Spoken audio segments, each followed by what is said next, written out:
Jeg vil her kort forklare, hvad man skal sikre sig, man har gjort, når man arbejder samfundsvidenskabeligt i AT. Man skal sikre sig to ting, helt overordnet, nemlig at man har noget teori og noget empiri.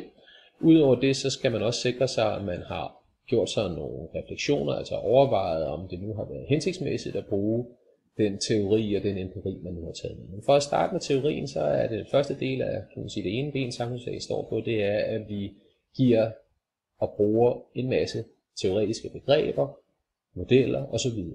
Disse her teoretiske begreber og modeller, de bruges til at undersøge noget, til at belyse noget. Det giver os ligesom et sæt briller, et objektiv, kan man sige, på den sag, man undersøger, så man ikke bare kigger efter alt muligt, uden helt at vide, hvad man kigger efter. Det er altså noget, der fokuserer os på det, vi gerne vil prøve at forklare og forstå.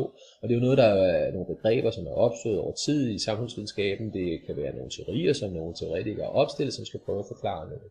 For eksempel så kan det være Molins model fra det ideologiske, hvor man prøver at forklare, hvordan det er, hvad der ligger til grund for, når partier tager standpunkter. Ikke? Man har sådan en model, der kan hjælpe til med at forklare sådan noget.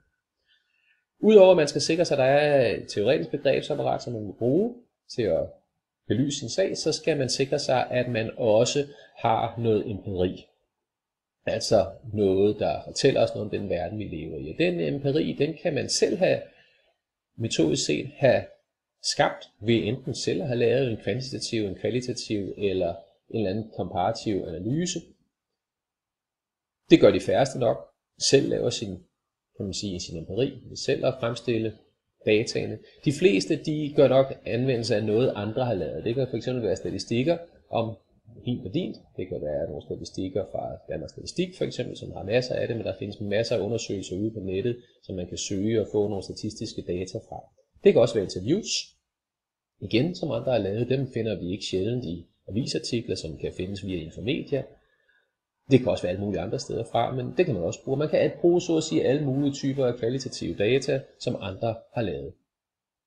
Hvis man nu selv har kunnet skabe sine data, ikke selv har kunnet finde nogle data, for det kan jo godt være, at man undersøger noget, hvor der rent faktisk ikke findes nogen data, så kan man gøre sig nogle tanker om selv, hvordan ville man nu have gjort, hvis man nu ville lave den her undersøgelse. Altså sige, så ville jeg have brugt en kvantitativ undersøgelse til at finde ud af sådan nogle generelle syn på den her sag her, eller hvis man nu vil gå i dybden med det, interviewe nogle folk. Så man skal demonstrere, at man godt ved, hvordan man bruger de forskellige metoder. Så det er altså tre måder at skaffe viden på, enten ved at lave sin egen viden, ved at bruge noget viden andre har lavet, eller ved at kunne udtænke, hvordan man ville have lavet sin viden.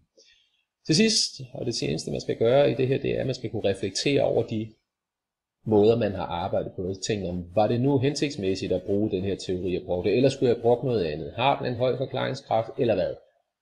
Og den anden ting, man kan tænke over dernede, det er at sige, jamen den her måde, vi samler de her data ind på, var det smart at bruge kvalitative metoder? Var det smart at få statistiske data? Eller skulle jeg også have haft fat i de kvalitative data, der kom lidt mere i dybden, eller omvendt, eller hvad man nu vil. Det er det. Teori, empiri, refleksion over den måde, man har anvendt sin teori og empiri på. Hvis man har gjort det, så er man kommet langt.